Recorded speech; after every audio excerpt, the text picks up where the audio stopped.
My parents skipped my wedding to go on a cruise with my sister. Mom texted, "She needs us. You're used to being on your own." I replied, "All right." That afternoon she tried pulling $1,200 from my account. I shut down every access they had. 2 hours later she called screaming, but it was just the beginning. 2 weeks before my wedding my parents chose a cruise over me. Not metaphorically. Not emotionally. Literally. They booked a last-minute Bahamas cruise with my sister and told me they wouldn't be at the wedding. I didn't find out from them either. Kayla texted me like it was no big deal.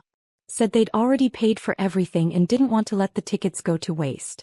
I didn't even respond right away.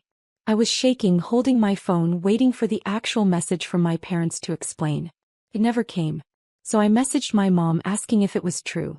She replied, "She needs us. You're used to being on your own."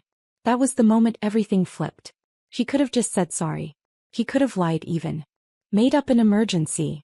But no, she told me I was too self-sufficient for love. That I didn't need them so they wouldn't bother showing up. It felt like the last slap in a lifetime of being the backup daughter. Kayla has always been the one they worry about. The one they coddle. She wrecked 2 cars by the time she was 23. My dad bought her a third. I worked through college, paid rent on my parents' house when they were behind on the mortgage, and still got called ungrateful when I asked for help just once. I told my fiancé Eric, that night I didn't want the wedding anymore. Not the guests. Not the reception. Just a ceremony with the people who actually gave a damn. He didn't argue. He'd seen what they'd done to me for years. But the moment I canceled the reception, something snapped in me. I went through every single financial tie I still had with my parents. Old shared accounts, utility logins, emergency authorizations I'd left open out of obligation. I started severing everything. Changed passwords. Revoked access. Killed the just-in-case credit card they used a few times when things got tight. I thought I had it all locked. Then 4 days before the wedding I got a bank alert. $1,200 withdrawal attempt from an old joint account. Denied. My mother. She hadn't spoken to me since telling me she was skipping my wedding. But she still had the audacity to try and take money from my savings. No explanation. No request. Just tried to pull it like it was hers. I closed the account within an hour. Moved the remaining balance. Froze anything I hadn't already nuked. I didn't text her. Didn't warn her. Let her find out the same way I found out about the cruise. Cold and quiet. The day of the wedding my phone rang. Her name lit up the screen. I didn't want to answer but I did. She didn't say congratulations. Didn't ask how it went. She was screaming. Screaming because she couldn't access the money. Screaming that I'd betrayed them. Screaming that she deserved it after all they'd done for me. I said one thing. From now on let your other daughter support you, not me. I hung up. Blocked her number. I thought that was the worst of it. But it wasn't. That was just the beginning. After I hung up on my mother on my wedding day I expected a blow-up. I expected long texts, guilt trips, maybe even some dramatic meltdown posted on Facebook. What I didn't expect was silence. 3 days passed. Then 5. Then a week. Felt strange. After a lifetime of them monitoring every decision I made, the lack of noise was almost unsettling. I figured they were busy on the cruise, telling everyone how their poor daughter abandoned them financially and emotionally. That was the usual narrative. Eric and I spent that week settling into our new routine. We were staying at his house, the one he'd renovated before proposing. My parents had been living in the small guest house on the property for almost a year. Their apartment lease had fallen through, and they asked if they could stay for a little while. Eric said yes before I even had the chance to think. He believed it would bring us closer. Looking back, I can't blame him. He still thought they were just a normal family with quirks. He didn't know they were a slow-moving storm that always found a new place to strike. 2 days after the wedding, Eric suggested we tighten up some security around the property. We had already planned to change the locks after the wedding, mostly because the set on the guest house was old. But now it felt necessary. My parents had always behaved as if that guest house was their permanent property. They decorated it. They rearranged things that didn't belong to them. They spoke about it like they'd earned it somehow. The locks were changed the next morning. Simple, quiet routine. I didn't feel guilty. Not even a little. 4 days later, my parents returned from the cruise. I knew because Eric's motion camera pinged on his phone while we were eating dinner. It showed my dad trying his old key on the guest house door. Then my mom trying hers. Then both of them staring at the door as if it had personally betrayed them. They stood there for almost 10 minutes. My mom tried the handle over and over. My dad started checking windows. They didn't call me. Not yet. They went through the whole property, disappearing from one camera and popping up on another as they checked every possible entrance. When they finally realized nothing opened for them, that's when my phone buzzed. The first call I ignored. The third came with a message. Said, "Is this some kind of joke? Open the door." I didn't reply. The fourth call I answered mostly because I wanted it to be over. My dad asked why the locks had changed. My mom demanded to know who gave me the right to shut them out of what she called her home. I listened as they complained about their luggage sitting outside, about being tired from traveling, about how unfair it was. Not one mention of my wedding. Not one question about how it went or how I felt. When they finally stopped rambling, I said only this. "Live wherever you want. I don't want to know you anymore." There was a long pause. Then my dad asked where they were supposed to go. I told him he had a daughter who apparently needed them so much she got a free cruise out of it. Maybe she could offer a couch. He didn't respond. Neither did my mom. I hung up. 10 minutes later, the cameras showed them hauling their suitcases down the driveway, still arguing with each other. They didn't look back.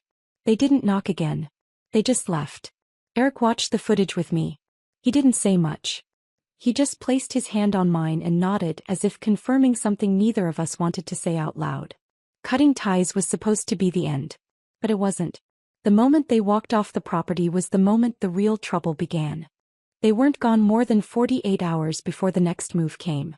It started with a voicemail. My mom's voice was eerily calm. Too calm. She said they'd talked it over and decided they were ready to forgive me. That they understood my stress, and that it wasn't too late to move past everything. She actually said that, "Forgive me." Like I was the one who ditched their wedding, stole money, and threw a tantrum over locks. I didn't respond. I didn't even listen to the whole thing. Then came the second voicemail, not from my mom this time but from a woman named Cheryl. A lawyer. Or at least someone pretending to be one. She left a vague message saying she represented my parents in a dispute involving rightful property and residence. That's when it hit me, they actually believed the guest house was theirs. It made sense in a sick way. They'd lived there for almost a year. Had mail sent there. Changed their address on documents. My mom even bragged once about downsizing when she moved in, like it was part of a retirement plan. They were squatting with permission and they twisted it into ownership in their heads. I went straight to Eric. He didn't even blink. Just pulled out a folder and handed me the property documents. Title in his name. Deed in his name. A signed agreement stating the guest house was a temporary arrangement while my parents got back on their feet. No lease. No rent. Nothing binding. He said let them try. A week passed. Then another. No lawsuit. No notice. Just more voicemails. Some soft and guilt-ridden, others pure fire and brimstone. My dad left one saying he was disappointed in the person I'd become. My mom sent a text saying they'd sacrificed everything for me and this was how I repaid them. I didn't reply. Then, without warning, my cousin Jenna messaged me on Facebook. I hadn't spoken to her in years. She asked if it was true that I'd kicked my parents out of their house. Said my mom called her crying, saying they were essentially homeless now, wandering between motels and sleeping in their car. None of it was true, obviously. I saw the bank transaction from their hotel on my credit report when I was unlinking accounts. But my parents were making their rounds, spreading lies, rewriting the story in real time. I could feel it. Jenna wasn't the only one. A few distant relatives unfriended me. One sent me a message calling me cold. Someone else, a childhood friend who still kept in touch with Kayla, posted a passive-aggressive quote about family betraying family over money the day after. I never said a word. Not publicly. Not privately. I wasn't going to beg people to see the truth. But then something happened that almost made me fold. A woman from church, someone I barely knew, messaged me on Instagram. She said she'd run into my mom at the grocery store. My mom was sobbing, saying she didn't know where to go, that she'd been evicted from her own daughter's home, that she hadn't eaten in 2 days. The thing that broke me wasn't the lie. It was what she told the woman next. That she was trying to be strong because she had cancer. I sat with that message for a long time. My mother does not have cancer. Never has. I told Eric. He was silent for a second, then said, "You know what this is, right? She's escalating because she's losing control." And he was right. But that wasn't even the worst part. That night we got a letter in the mailbox. No return address. Inside was a single photocopied page. A fake rental agreement with forged signatures, claiming my parents had a right to live in the guest house for 5 years rent-free. They'd backdated it. The signature next to mine didn't even match. It was a clumsy attempt, but enough to see what direction they were heading. They weren't just trying to guilt me anymore. They were trying to trap me. Wiggly. I stared at the paper and I finally felt something I hadn't felt in weeks. Already. They wanted a fight. They were about to get one. I didn't even get the chance to call a lawyer before my mom brought the police to our house. It happened 2 days after we got the forged rental agreement in the mailbox. Eric and I were in the middle of dinner when the doorbell rang. He checked the camera. A police officer was standing on our porch, hands on his belt, my mother just behind him, arms crossed, chin up like she was the victim in some drama. Eric opened the door. I stood behind him, silent. The officer was polite but clearly annoyed. Said he was there to check on a reported eviction dispute. I glanced at my mother. She wasn't crying. She wasn't broken. She looked smug. I stepped forward. I said there was no dispute. The house belonged to my husband, my parents had been staying temporarily in the guest house, and we had documentation showing it was a courtesy, not a legal rental. I even offered to print the original agreement we had. The officer nodded, clearly getting the picture, but said he still needed to hear both sides. My mom launched into a well-rehearsed monologue. Said we'd promised her a home. Said they'd invested in renovations. Said we were refusing to let them in out of spite. She even dropped the cancer lie again right there in front of a cop. Said she was sick and didn't know where she'd be sleeping that night. Took everything in me not to laugh. Eric went inside and came back with a folder.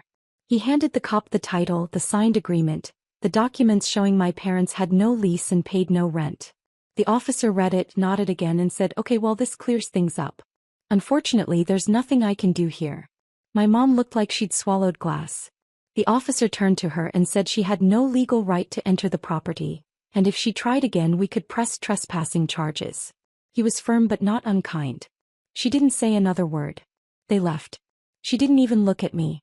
The minute they were out of sight, I sat down on the stairs and just exhaled. I'd spent so long thinking if I just did the right thing, eventually they'd come around. If I proved myself, if I worked hard, if I didn't complain, they'd finally treat me like I mattered. But this wasn't disappointment anymore. It wasn't even resentment. It was war. The next morning I called a lawyer. I handed her everything. The fake rental agreement, the bank attempt, the police visit, the messages, the entire pattern of financial manipulation. She barely blinked. Said she'd seen it before. Called it financial and emotional coercion, especially common with parents who think their children owe them something forever. She asked if I wanted to pursue legal action. I asked what kind. She smiled and said we can start with a cease and desist. Then if they try anything else, a restraining order. They've already crossed a line. Eric paid the retainer that same day. I didn't tell my parents. I didn't need to. But apparently Kayla found out. A week later I got a message from her. It said, "How could you do this to them? For our parents." I stared at it for a long time. No apology. No acknowledgement that they skipped my wedding. Tried to steal from me. Lied about cancer. Brought the cops to my door. Faked legal documents. Just guilt. Like always. I didn't reply. I just blocked her. But then she showed up. Unannounced. At our house. And that's when things got dangerous. It was a Thursday early evening. I remember because I'd just gotten home from work and was halfway through changing into sweats when Eric called from the driveway. He said, "Kayla's here." And she brought someone. My stomach dropped. I looked out the window and saw her standing by a white sedan, arms folded, talking to a man I didn't recognize. He was tall, maybe late 30s, wearing business clothes but no jacket. He looked ready. I walked outside before Eric could say anything else. Kayla lit up when she saw me, but not in a friendly way. She looked satisfied. Like she thought I wouldn't dare come outside. She didn't waste time. She said, "We're here to take a look at the guest house. Mom and Dad are moving back in." I laughed. Not nervously, loudly. came out before I could stop it. I asked her what made her think she could just show up and do that. He pointed at the guy. This is Drew. He's with real estate. He stepped forward, said he was hired by our parents to verify the living space and assess whether they had a legal standing as tenants. He actually used the word claim.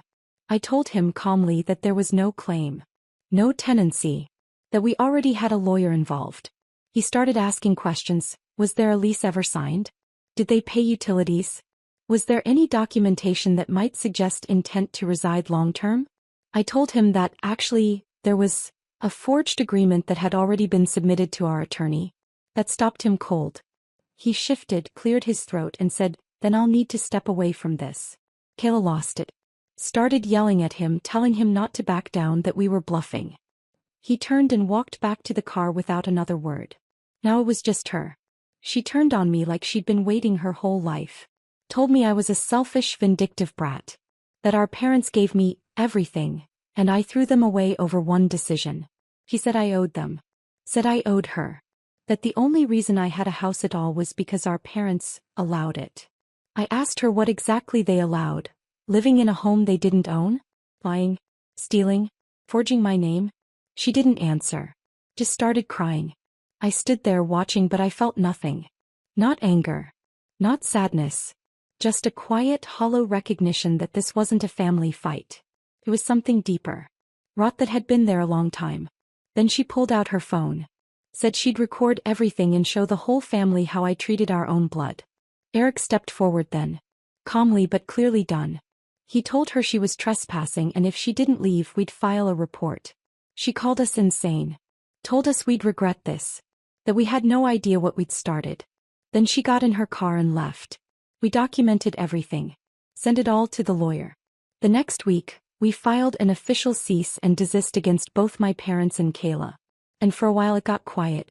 But the lawyer warned us. He said people like them don't just give up. They regroup. They wait. And sure enough, 2 months later, just as things felt like they were finally settling, I got a letter in the mail. A formal notice. They were suing me. And not just for money. They wanted access to the property. Damages. Emotional distress. They claimed I intentionally and maliciously evicted my sick mother and father, rendering them homeless. The number on the lawsuit? $48,000. I held the letter in my hand and said only one thing. They really think I'll break. But I wasn't going to. Not this time. The first thing my lawyer said when she saw the lawsuit was, they're bluffing. But it didn't feel like a bluff when I was standing in a courtroom 4 weeks later, watching my own parents sit across from me, heads tilted in that same wounded way they always used when they wanted sympathy. My mother even wore a scarf around her head. Subtle, like she was hinting at chemotherapy without actually saying it. My dad sat like a statue, arms crossed, barely looking at me. The suit claimed wrongful eviction, verbal harassment, infliction of emotional distress, and, absurdly, theft of property. They included photos of the guest house decorated with their furniture, my mom's personal belongings, even the dog bed they'd bought for a pet they didn't have anymore. They wanted money. An apology, I guess. But more than anything, they wanted control again. The judge reviewed our paperwork. Deed in Eric's name. Documentation showing no lease, no rent, no verbal agreement of permanence. Screenshots of texts. The forged rental agreement. The police report from the day they tried to enter. The letter from the realtor they'd sent to our property. My lawyer spoke clearly, calmly. My parents' attorney, a discount guy who looked like he barely believed his own case, kept pushing the emotional angle. About how I'd turned on my family. About how they were abandoned by the daughter they supported. When the judge asked for proof of that support, they had nothing. When asked if they had any receipts for rent paid or any lease, nothing. The judge dismissed it all. Every single charge. Case closed. They lost. And I thought that would be it. But after court, as we were walking back to the car, I saw them waiting in the parking lot. Just standing there. My mom looked different. Not weak. Not angry. Just cold. He said, you made your point. You won. But don't expect to be welcome when you come crawling back someday. I didn't say a word. I didn't even stop walking. Eric had his hand on my back the entire way to the car. I don't remember breathing until we pulled out of the lot. A few days later, Kayla messaged me again. From a new number. Just one sentence. You destroyed this family. Maybe I did. But if I destroyed anything, it was the illusion that they could treat me like nothing forever and still expect loyalty. It's been 6 months. I haven't spoken to any of them since. Eric's parents? They hosted our second ceremony, a small one with friends, laughter, and real family. Judy cried when she gave her toast. She called me her daughter. They never once brought up the lawsuit. Never once made me feel like I owed them anything for loving me. Sometimes people think family is sacred, unbreakable. But blood doesn't mean anything if it's been poisoning you for years. I gave them every chance. They made their choice. And I finally made mine. I'm free.